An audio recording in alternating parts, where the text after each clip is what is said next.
Mag-ingat sa sakit, problema, at panganib kung ang petsa ng iyong kapanganakan ay nasa listahan.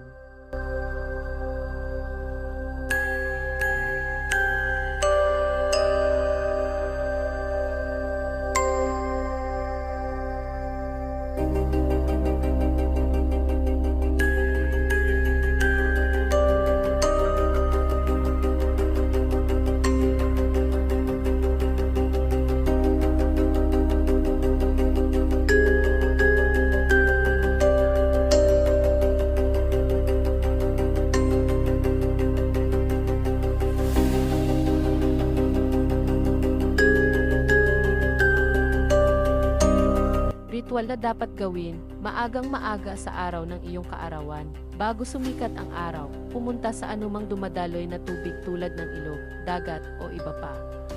Magdala ng 3 pirasong rosas, kung walang rosas, pwede naman ang 9 na piraso ng sampagita at ihagis ito sa tubig habang binibigkas ang iyong kahilingan o panalangin na mawala lahat ng kamalasan para sa buong taon.